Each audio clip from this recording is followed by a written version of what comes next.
Hi hello welcome to my channel. ಇನ್ನೂ ಯಾರೆಲ್ಲ ಈ ಚಾನಲ್ಗೆ ಸಬ್ಸ್ಕ್ರೈಬ್ ಆಗಿಲ್ಲ ಈ ಕೂಡಲೇ ಸಬ್ಸ್ಕ್ರೈಬ್ ಆಗಿ.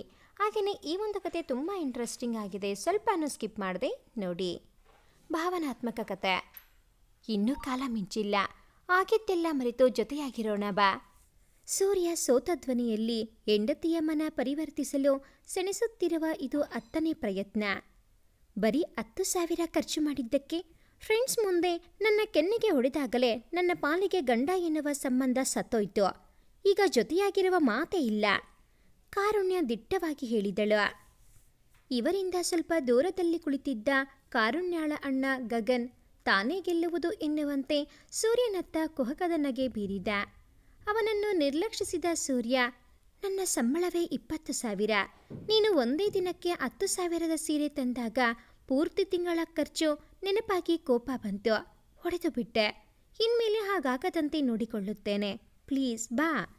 ತನ್ನ ಪರಿಸ್ಥಿತಿ ವಿವರಿಸಲು ಪ್ರಯತ್ನಿಸಿದ. ಒಂದು ಸೀರೆಗೆ ಅಷ್ಟೆಲ್ಲ ರಂಪಾಟ ಮಾಡಿದ ನಿನ್ನಂಥ ಮಿಡಲ್ ಕ್ಲಾಸ್ನ ಮನೆಯಲ್ಲಿ ಏನು ಸುಖ ಉಣ್ಣಲು ಇಲ್ಲಿಯ ರಾಣಿಯಂತಹ ಜೀವನ ಬಿಟ್ಬರಬೇಕು? ಕಾರುಣ್ಯ ತನ್ನ ಶ್ರೀಮಂತಿಕೆಯ ಮದ ಬಿಡಲಿಲ್ಲ. ಕಾರುಣ್ಯಾಳ ತಂದೆ ತೀರಿದ ನಂತರ ಗಗನ್ನ ಕಾರುಬಾರಿನಲ್ಲಿ ಬಹುಪಾಲು ಆಸ್ತಿಯೆಲ್ಲ ಜೂಜು ಹೆಂಡಕ್ಕೆ ಕರಗಿ ಹೋಗಿದ್ದು ಸೂರ್ಯನ ಕಿವಿಗೆ ಬಿದ್ದಿದ್ದರೋ ಅದನ್ನು ಹೇಳಿ ಹೆಂಡತಿಯ ಆತ್ಮಾಭಿಮಾನಕ್ಕೆ ಮತ್ತೊಂದು ಪೆಟ್ಟು ಕೊಟ್ಟು ಇನ್ನಷ್ಟು ದ್ವೇಷ ಬೆಳೆಸುವುದು ಬೇಕಾಗಿರಲಿಲ್ಲ. ನಿನಗೆ ನನ್ನ ಜೊತೆ ಬಾಳಲು ಮನಸ್ಸಿಲ್ಲದಿದ್ರೆ ಓಕೆ, ನನ್ನ ಮೇಲೆ ಹಾಕಿರುವ ಕೇಸ್ ಆದರೂ ವಾಪಸ್ ತೆಗೆದುಕೋ. ಇಷ್ಟು ಶ್ರೀಮಂತಿಕೆ ಇರುವ ನಿನಗೆ ಆ ಪುಡಿಗಾಸು ಜೀವನಾಂಶದ ಅಗತ್ಯವೇ ಇಲ್ಲ. 6 ವರ್ಷದಿಂದ ಕೋರ್ಟಿಗೆ ಅಲಿದು ಹೈರಾಣಾಗಿದ್ದೇನೆ. ಜೀವನದಲ್ಲಿ ನೆಮ್ಮದಿಯೇ ಇಲ್ಲದಂತಾಗಿದೆ. ಪ್ಲೀಸ್ ಇಲ್ಲಿಗೆ ಬಿಟ್ಬಿಡು. ಅವಳ ಹಾದಿಯಲ್ಲಿಯೇ ಮಾತಾಡಿದ. 7 ವರ್ಷದ ಹಿಂದೆ ನಡೆದ ಅವಮಾನವನ್ನು ನನ್ನ ಫ್ರೆಂಡ್ಸ್ ಇವತ್ತಿಗೂ ನೆನಪಿಸಿಕೊಂಡು ನಗ್ತಾರೆ. ನನಗಾದ ಅವಮಾನಕ್ಕೆ ನೀನು ನರಳಬೇಕು, ಅದೇ ನನ್ನ ಉದ್ದೇಶ. ಮತ್ತೆ ಮತ್ತೆ ಬಂದು ಜೀವ ತಿನ್ಬೇಡ ಅಂತ ಎಷ್ಟು ಸಲ ಹೇಳೋದು? ಸೆಕ್ಯೂರಿಟಿ ಕೈ ಹಚ್ಚುವ ಮೊದಲು ಹೋಗ್ಬಿಡು. ಕಾರುಣ್ಯಾಳ ಈ ರೀತಿಯ ಮಾತುಗಳಿಗೆ ಅವಳಣ್ಣನದು ಕುಮ್ಮಕ್ಕಿದೆ ಎಂದು ಗೊತ್ತಿದ್ದರೋ ಗಗನ್ ನೀನಾದರೂ ಸ್ವಲ್ಪ ಹೇಳುವ. ಸೂರ್ಯ ಕೊನೆಯ ಕಲ್ಲು ಎಸೆದ. ಇದು ನಿಮ್ಮ ಜಗಳ, ಇದ್ರೊಳಗಡೆ ನನ್ನ ಹೇಳಿಬೇಡ. ಏನೇ ಇದ್ರೂ ನೀವೇ ಮಾತಾಡಿಕೊಂಡು ಇತ್ಯರ್ಥ ಮಾಡಿಕೊಳ್ಳಿ. ನಿಮ್ಗಾಗ್ತಿದ್ರೆ ಕೋರ್ಟ್ ಇದೆಯಲ್ಲ, ಅಲ್ಲಿ ಇತ್ಯರ್ಥ ಆಗುತ್ತೆ. ಗಗನ್ ಮುಗ್ಧನಂತೆ ಕೈ ಎತ್ತಿದ. ಸೂರ್ಯನಿಗೆ ಕಳ್ಳಾಟ ಆಡುತ್ತಿರುವ ಅಣ್ಣ ತಂಗಿಯರನ್ನು ಕಾಲಲ್ಲಿ ಹಾಕಿ ತುಳಿಯಬೇಕು ಎನ್ನುವಷ್ಟು ಕೋಪ ಹೊಕ್ಕಿದರೋ ಬಡವನ ಸಿಟ್ಟು ದವಡೆಗೆ ಮೂಲ ಎಂದು ಕಾರುಣ್ಯಾಳ ವಿಷಯದಲ್ಲಿಯೇ ತಂದೆ ಯಾವಾಗಲೂ ಹೇಳಿದ್ದು ನೆನಪಾಗಿ ಸಿವಿಲ್ ಕೇಸ್ ಹಾಕಿ ಕೋರ್ಟಿಗೆ ಅಲಿಸುತ್ತಿರುವ ಇವರು ಕ್ರಿಮಿನಲ್ ಕೇಸ್ ಹಾಕಿ ಜೈಲಿಗೆ ಅಟ್ಟಲು ಹೇಸುವುದಿಲ್ಲ ಎನಿಸಿ ಎಂದೋ ಹೊಡೆದ ಒಂದು ಹೊಡೆತಕ್ಕೆ ಇಷ್ಟು ದೊಡ್ಡ ಶಿಕ್ಷೆ ಕೊಡಬೇಡ. ಶಾಂತನಾಗಿಯೇ ಆತ್ಮಾಭಿಮಾನ ಬದಿಗಿಟ್ಟು ಮತ್ತೊಮ್ಮೆ ಪ್ರಯತ್ನಿಸಿದ. ಪ್ರತೀಕಾರದ ನಗೆ ಹೊತ್ತ ಕಾರುಣ್ಯ ಕಾಲ ಮೇಲೆ ಕಾಲು ಹಾಕಿ ಯಾವ ಶಿಕ್ಷೆ ಅಂತ ಕೋರ್ಟ್ ಹೇಳುತ್ತೆ? ಸೆಕ್ಯೂರಿಟಿ ಇವರನ್ನ ಗೇಟಿನ ಹೊರಗೆ ಬಿಡ್ಬಾ ಎಂದಳು. ಎದ್ದು ನಿಂತ ಸೂರ್ಯ ಕಾರುಣ್ಯಾಳ ಮೇಲಿನ ಎಲ್ಲ ಕೋಪವನ್ನು ಕಣ್ಣಲ್ಲಿಯೇ ಕೇಂದ್ರೀಕರಿಸಿ ಮುಂದೆ ಬಂದ ಸೆಕ್ಯೂರಿಟಿಗೆ ಉರಿನೋಟ ಬೀರಿ ಹೊರಬಂದ. ತಮ್ಮ ಸ್ನೇಹಿತನಿಗೆ ಶ್ರೀಮಂತಿಕೆಗಿಂತ ಹೆಚ್ಚಾಗಿ ಸಜ್ಜನಿಕೆ ಇದ್ದದ್ದು ನೋಡಿ ಅವರ ಮಗಳನ್ನು ಅದೇ ತಕ್ಕಡೆಯಲ್ಲಿ ತೂಕಿದ್ದ ಸೂರ್ಯನ ತಂದೆ ಮಗನಿಗೆ ಒತ್ತಾಯ ಮಾಡಿ ಕಾರುಣ್ಯಾಳನ್ನು ಸೊಸೆಯಾಗಿ ಮನೆ ತುಂಬಿಸಿಕೊಂಡಿದ್ದರು. ಆದರೆ ಅವಳು ಶ್ರೀಮಂತಿಕೆಯ ಮದದಲ್ಲಿ ಬಿಗಡಾಯಿಸಿದ ವಿಚಾರ ಗೊತ್ತಾಗುವಷ್ಟರಲ್ಲಿ ಮದುವೆ ಮುಗಿದು ಜಗಳವೂ ಆಗಿ ಅವಳು ತವರು ಮನೆ ಸೇರಿಯಾಗಿತ್ತು. ಸೂರ್ಯನ ತಂದೆ ಮಗ ಸೊಸೆ ನಡುವೆ ಸಾಮರಸ್ಯ ಹುಟ್ಟಿಸಲು ನಾನಾ ರೀತಿಯ ಕಷ್ಟ ನಷ್ಟ ಅವಮಾನಗಳನ್ನು ಅನುಭವಿಸಿದರು. ಮಾವನ ಮಾತು ಬಿಡಿ, ಕಾರುಣ್ಯ ಸ್ವಂತ ತಂದೆಯ ಮಾತನ್ನು ಕೇಳಲಿಲ್ಲ. ತಾಯಿ ಇಲ್ಲದ ಮಗಳು ಎಂದು ಕೊಟ್ಟ ಸ್ವಾತಂತ್ರ್ಯ ಹೀಗೆ ಬದಲಾದ ಆಘಾತದಲ್ಲಿಯೇ ಅವಳ ತಂದೆ ಇಹಲೋಕ ತ್ಯಜಿಸಿದರು. ಅನಂತರ ಇನ್ನೂ ಮುಂದುವರೆದ ಕಾರುಣ್ಯ ತನ್ನ ಪ್ರಿಯಕರನೊಂದಿಗೆ ಸುತ್ತಾಡತೊಡಗಿದ್ದು ಮಗನ ಮೇಲೆ ಕೇಸಾಕಿದ್ದು ಕೇಳಿ ತಾನೇ ಮಗನ ಜೀವನ ಹಾಳು ಮಾಡಿದೆ ಎಂದು ಕೊರಗಿದ ಸೂರ್ಯನ ತಂದೆಯೋ ತುಂಬ ದಿನ ಉಳಿಯಲಿಲ್ಲ. ಅನಂತರ ಸೂರ್ಯನ ಒಂಟಿ ಬಾಳಲ್ಲಿ ಉಳಿದಿದ್ದು ಅವನ ತಾಯಿ ಮಾತ್ರ. ಅವರು ಮಗನ ಚಿಂತೆಯಲ್ಲಿಯೇ ಕಾಲ ಕಳೆದು ಈಗ 5 ತಿಂಗಳ ಹಿಂದೆ 4 ಲಕ್ಷ ಸಾಲ ಮಾಡಿ ಆಸ್ಪತ್ರೆಗೆ ಸುರಿದರೂ ಹಿಂದಿರುಗಿ ಬರಲಾರದ ಹಾದಿಯಲ್ಲಿ ಹೋಗಿಬಿಟ್ಟರು. ಅಂದಿನಿಂದ ಅವನು ಪೂರ್ತಿ ಒಂಟಿಯಾಗಿದ್ದ. ಮೊದಲು ಬರುತ್ತಿದ್ದ 20,000 ಸಂಬಳ ಈಗ 25,000 ಆಗಿದೆ. ಆದರೂ ಸ್ವಂತ ಮನೆಯೊಂದನ್ನು ಬಿಟ್ಟು ಉಳಿದೆಲ್ಲವನ್ನು ಕೊಂಡು ಬದುಕಬೇಕಾಗಿರುವ ಸಿಟಿಯ ಬದುಕಿಗೆ ಕೋರ್ಟಿನಲ್ಲಿ ಹೋರಾಡುವ ಲಾಯರ್ ಫೀಸು, ಬೈಕ್ EMI, ತಾಯಿಯ ಚಿಕಿತ್ಸೆಗೆ ಮಾಡಿದ್ದ ಸಾಲಗಳು ಸೇರಿ ಸೂರ್ಯ ದಿನದಿಂದ ದಿನಕ್ಕೆ ಜೀವನದಲ್ಲಿ ಸೋಲು ಎನ್ನುವ ಪ್ರಪಾತಕ್ಕೆ ಹತ್ತಿರವಾಗುತ್ತಿದ್ದ. ಇಂದು 10ನೇ ಸಲವೂ ಹೆಂಡತಿಯ ಮನವೊಲಿಸುವಲ್ಲಿ ವಿಫಲನಾಗಿ ಹಿಂದಿನದೆಲ್ಲವನ್ನೂ ಯೋಚಿಸುತ್ತಾ ತಾನು ಎಲ್ಲಿ ಎಡವಿದೆ ಎಂದು ಆತ್ಮವಿಮರ್ಶೆ ಮಾಡಿಕೊಳ್ಳುತ್ತಾ ಮನೆಗೆ ಬಂದು 2 ಸಲ ಕಾಲಿಂಗ್ ಬೆಲ್ ಹೊತ್ತಿದಾಗಲೇ ಸೂರ್ಯನಿಗೆ ತಾಯಿ ತನ್ನನ್ನು ಅಗಲಿ 5 ತಿಂಗಳಾಯ್ತೆನ್ನುವುದು ನೆನಪಾಗಿತ್ತು.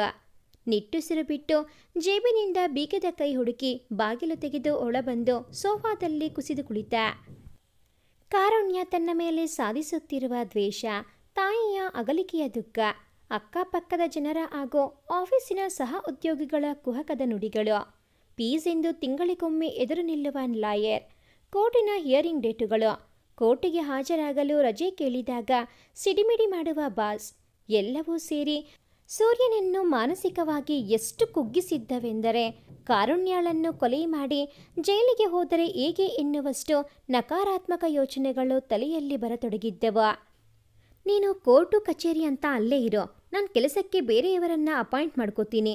ಇನ್ನೊಂದು ದಿನ ರಜೆ, ಒಂದೇ ದಿನ ರಜೆ, ಇವತ್ತೇ ಲಾಸ್ಟ್ ಎಂದು ಹೇಳುತ್ತಾ 1 ವಾರದಿಂದ ಆಫೀಸ್ನತ್ತ ಮುಖವೇ ತೋರಿಸದ ಸೂರ್ಯನ ಗೈರು ಹಾಜರಿಯನ್ನು ಸಹಿಸಲಾರದ ಬಾಸ್ ಸೂರ್ಯ ಕಿವಿಯಿಂದ ಫೋನ್ ದೂರ ಹಿಡಿಯುವಷ್ಟು ಜೋರಾಗಿ ಕೂಗಿದ್ದ. ನಿಮ್ಮ ಮೇಲಿನ ಒತ್ತಡ ನನಗೂ ಗೊತ್ತು, ಆದರೆ ನೀವು ನನ್ನ ಕೆಲಸದಿಂದ ತೆಗೆದ್ರೆ ಬೀದಿ ಪಾಲಾಗ್ತೀನಿ ಸರ್. ಇದೆಲ್ಲ ಮುಗಿದ ತಕ್ಷಣ ಓವರ್ ಟೈಮ್ ಮಾಡಿಯಾದರೂ ನನ್ನ ಪೆಂಡಿಂಗ್ ವರ್ಕ್ ಮುಗಿಸ್ತೀನಿ. ಪ್ರತಿದಿನವೂ ಡೇಟ್ ಕೊಟ್ಟರೆ ನನಗೆ ಕಷ್ಟ ಆಗುತ್ತೆ ಅಂತ ಹೇಳಿದ್ದೀನಿ. ಲಾಯರ್ ಏನಾದರೂ ಮಾಡ್ತೀನಿ ಅಂದಿದ್ದಾರೆ. ಇವತ್ತೊಂದು ದಿನ ಕರುಣೆ ತೋರಿಸಿ ಸರ್. ಸೂರ್ಯ ಬಾಸ್ನನ್ನು ಒಪ್ಪಿಸಲು ಒದ್ದಾಡಿದ್ದ. ಸೂರ್ಯನ ಕಷ್ಟ ಅರ್ಥವಾಯಿತೋ ಏನೋ. ಬಾಸ್, ಇದೇ ನಿನಗೆ ಲಾಸ್ಟ್ ಚಾನ್ಸ್.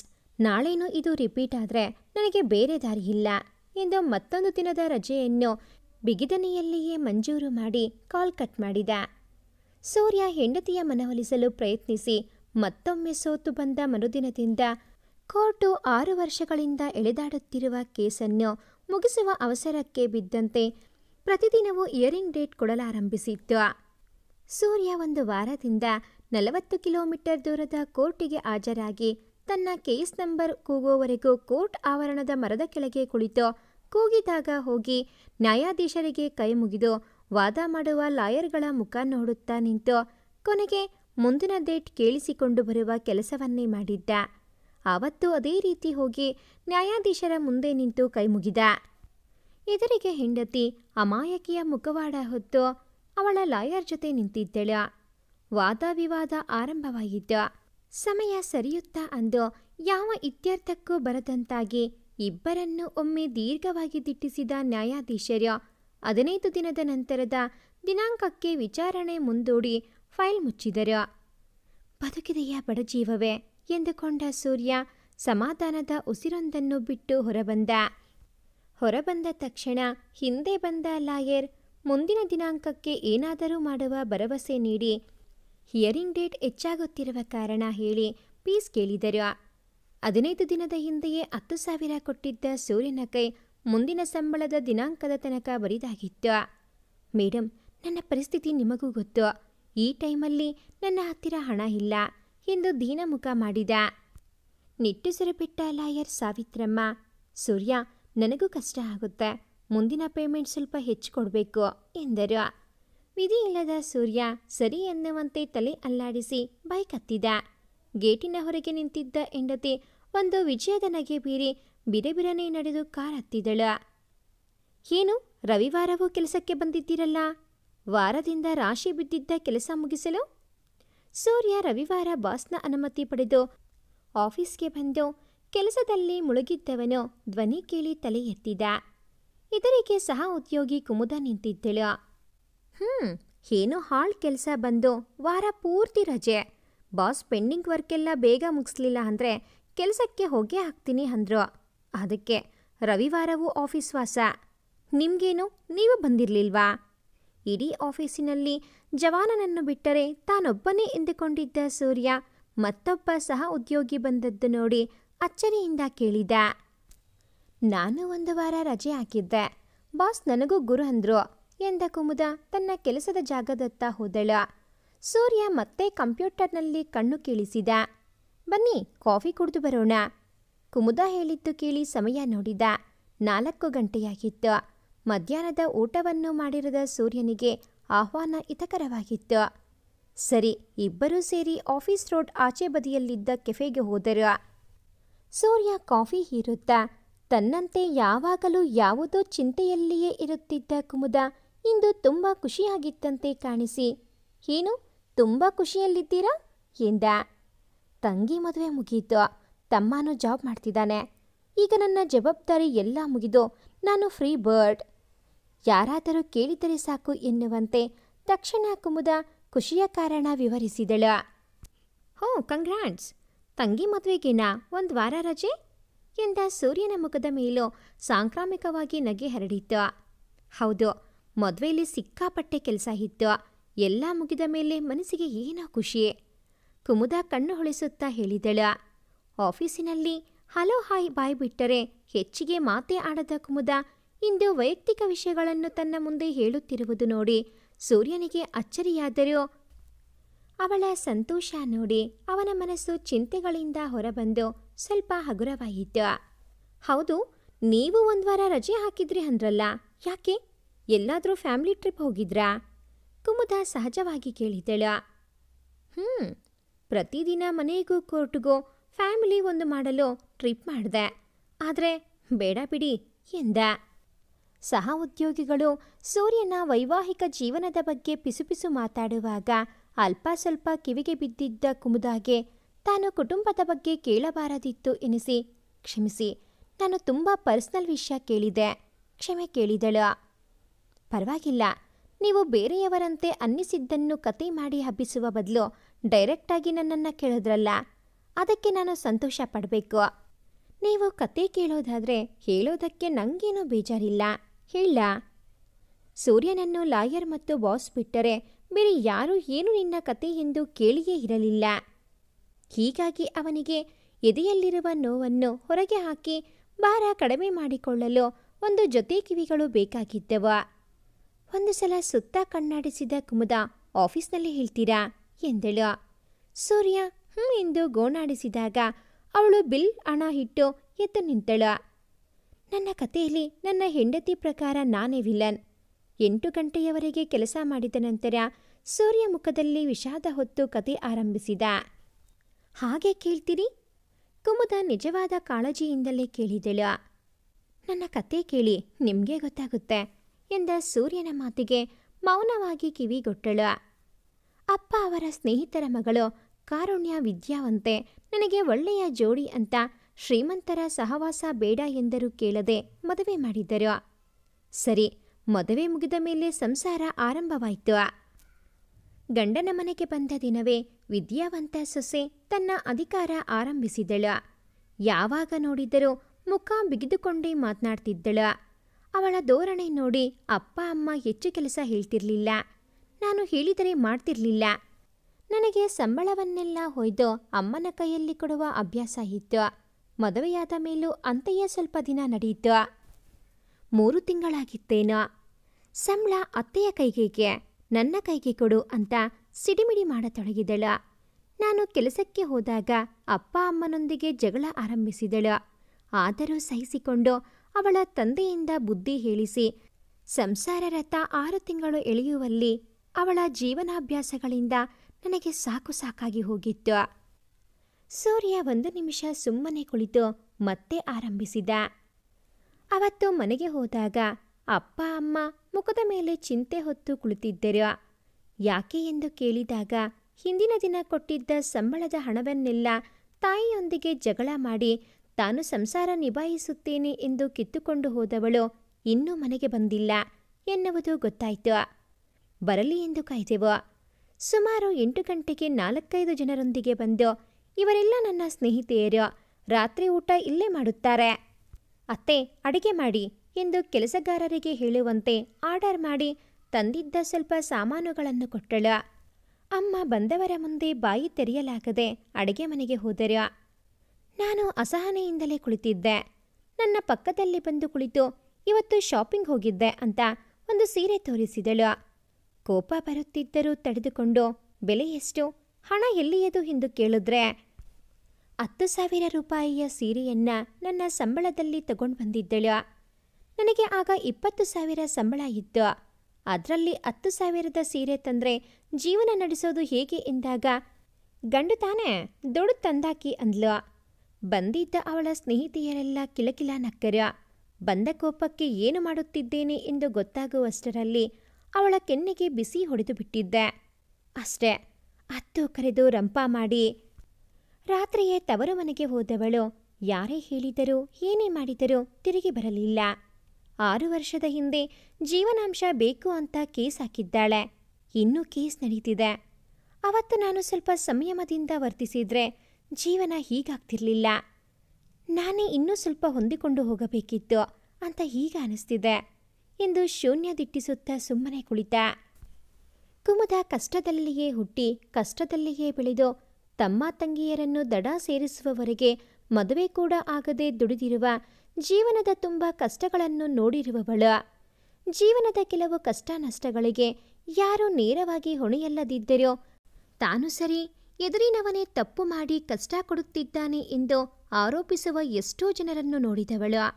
ಅಂಥದ್ರಲ್ಲಿ ಇಲ್ಲಿ ಹೆಂಡತಿಯೇ ಕಷ್ಟ ಕೊಟ್ಟರೋ ಸೂರ್ಯ ತನ್ನದೇ ತಪ್ಪು ಎನ್ನುತ್ತಿರುವುದು ಅವನ ಒಳ್ಳೆಯತನವೋ ಪೆದ್ದುತನವೋ ಎಂದು ತಿಳಿಯದ ಕುಮುದಾಗೆ ಅವನ ಯೋಚನಾ ಲಹರಿ ನೋಡಿ ಅಚ್ಚರಿಯಾಯಿತು. 3-4 ನಿಮಿಷ ಸುಮ್ಮನೆ ಕುಳಿತು ಸಮಯ 8:15 ನೋಡಿ, ನಿಮಗೆ ಹೇಳಲು ಸಮಾಧಾನದ ಮಾತುಗಳು ಬರ್ತಿಲ್ಲ. ತುಂಬ ಟೈಮ್ ಆಯಿತು. ಉಳಿದ ಕೆಲಸ ನಾಳೆ ಮಾಡಿದ್ರಾಯ್ತು. ಈಗ ಮನೆಗೆ ಹೋಗಿ ರೆಸ್ಟ್ ಮಾಡಿ, ಎಲ್ಲ ಒಳ್ಳೇದಾಗುತ್ತೆ ಎಂದು ಎದ್ದು ನಿಂತು ವ್ಯಾನಿಟಿ ಬ್ಯಾಗ್ ಹೆಗಲಿಗೇರಿಸಿದಳು. ನಾನು ಒಳ್ಳೆಯದಾಗುತ್ತೆ ಅಂತೆ ಅನ್ಕೊಂಡಿದ್ದೀನಿ, ವಿಷಾದದಿಂದ ಹೇಳಿದ ಸೂರ್ಯ ಕಂಪ್ಯೂಟರ್ ಶಟ್ಡೌನ್ ಮಾಡಿ ಮನೆಗೆ ಹೊರಡಲು ತಯಾರಾಗಿ, ಕುಮುದ ಬೇಡ ಎಂದರೂ ಕತ್ತಲ ಕಾರಣ ಹೇಳಿ ಅವಳನ್ನು ಮನೆಗೆ ಡ್ರಾಪ್ ಮಾಡಿ ತಾನು ಮನೆಗೆ ಹೋದ. ಸೂರ್ಯ ರಜೆಯಲ್ಲಿ ಉಳಿದ ಕೆಲಸ ಮುಗಿಸಲು 1 ವಾರ ತಪ್ಪದೇ ಸಂಬಳರಹಿತ ಓವರ್ ಟೈಮ್ ಮಾಡಬೇಕಾಯಿತು. ಆ ಸಮಯದಲ್ಲಿಯೇ ಕುಮುದಾಳು ತನ್ನ ಕೆಲಸ ಮುಗಿಸಲು ಓವರ್ ಟೈಮ್ ಮಾಡುತ್ತಿದ್ದರಿಂದ ತಡರಾತ್ರಿವರೆಗೂ ಇಬ್ಬರೇ ಉಳಿದು ಮತ್ತಷ್ಟು ಮಾತುಕತೆಗಳು, ಸಂಸಾರ ಸಾಗರದ ತಾಪಾತ್ರಯಗಳು ವಿನಿಮಯವಾಗಿ ಇಬ್ಬರ ನಡುವೆ ಮತ್ತಷ್ಟು ಪರಿಚಯ ಬೆಳೆಯಿತು. ಸೂರ್ಯ ಯಾರಾದರೂ ಕೇಳಿದರೆ ಸಾಕು ಎನ್ನುವಂತೆ ಕೋರ್ಟಿನಲ್ಲಿ ನಡೆಯುತ್ತಿದ್ದ ಕೇಸು, ಮುಂದಿನ ಹಿಯರಿಂಗ್ ಡೇಟು, ಬರಬಹುದಾದ ತೀರ್ಪು, ಅದು ಬೀರಬಹುದಾದ ಪರಿಣಾಮ ಎಲ್ಲವನ್ನೂ ಕುಮುದಾಳೊಂದಿಗೆ ಚರ್ಚಿಸುತ್ತಿದ್ದ. ಅವಳು ಅಷ್ಟೇ ಆಸಕ್ತಿಯಿಂದ ಎಲ್ಲವನ್ನೂ ಕೇಳಿ ತನ್ನ ಪ್ರಾಮಾಣಿಕ ಅಭಿಪ್ರಾಯ ಹೇಳುತ್ತಿದ್ದಳು. ಹೀಗೆ ತಿಂಗಳು ಮುಗಿದು ಅಂದು ಸಂಬಳ ಬಂತು. ಬಾಸ್ 6 ದಿನದ ಬದಲಾಗಿ 3 ದಿನದ ಸಂಬಳ ಮಾತ್ರ ಕತ್ತರಿಸಿದ್ದು ನೋಡಿ ಲಾಯರ್ ಫೀಸ್ ಹೆಚ್ಚಿಸಲು ಎಲ್ಲಿಂದ ಹಣ ತರಲಿ ಎಂದು ಯೋಚಿಸುತ್ತಿದ್ದ ಸೂರ್ಯ ನಿರಾಳವಾಗಿ ಮರುದಿನ ಇರುವ ಕೋರ್ಟ್ ಹಿಯರಿಂಗ್ಗೆ ಹಾಜರಾಗಲು ಮಾನಸಿಕ ಸಿದ್ಧತೆಗೆ ತೊಡಗಿದ. ಕೆಲಸ ಮುಗಿಸಿ ಮನೆಗೆ ಹೊರಡುವಾಗ ಕುಮುದ ಒಳ್ಳೆಯದಾಗುತ್ತೆ, ಚಿಂತೆ ಮಾಡಬೇಡಿ, ಹೋಗಿ ಬನ್ನಿ ಎಂದು ಹೇಳಿ ಹೋಗಿದ್ದಳು. ಆದರೆ ಸೂರ್ಯನ ಮನಸ್ಸು ಮಾತ್ರ ಕೇಡನ್ನೇ ಶಂಕಿಸುತ್ತಿತ್ತು. ಮುಂದೆ ಇವರಿಬ್ಬರ ನಡುವೆ ಏನೆಲ್ಲ ನಡೆಯಲಿದೆ? ಕಾರುಣ್ಯ ಸೂರ್ಯನಿಗೆ ಡಿವೋರ್ಸ್ ಕೊಡುತ್ತಾಳಾ? ಇಲ್ಲ ಮತ್ತೇನಾದರೂ ಉಪಾಯ ಹುಡುಕುತ್ತಾಳಾ? ಇಷ್ಟಕ್ಕೂ ಕಾರುಣ್ಯ ಮಾಡಿದ್ದು ತಪ್ಪಾ ಇಲ್ಲ ಸೂರ್ಯ ಮಾಡಿದ್ದು ತಪ್ಪಾ? ನಿಮ್ಮ ಅಭಿಪ್ರಾಯ ತಿಳಿಸಿ. ಭಾಗ 2 ಮುಂದುವರಿಯುತ್ತದೆ. ಭಾಗ 2ರ ನೋಟಿಫಿಕೇಷನ್ಸ್ ನಿಮಗೆ ಬರಬೇಕು ಅಂತ ಅಂದರೆ ಈ ಕೂಡಲೇ ಈ ಚಾನಲ್ಗೆ ಸಬ್ಸ್ಕ್ರೈಬ್ ಆಗಿ. ಹಾಗೆಯೇ ಈ ಒಂದು ಕತೆ ನಿಮಗೆ ಇಷ್ಟ ಆಗಿದ್ದಲ್ಲಿ ಪ್ಲೀಸ್ ಲೈಕ್ ಮಾಡಿ, ಶೇರ್ ಮಾಡಿ, ಕಾಮೆಂಟ್ ಮಾಡೋದನ್ನು ಮರಿಬೇಡಿ. Thanks for watching this video.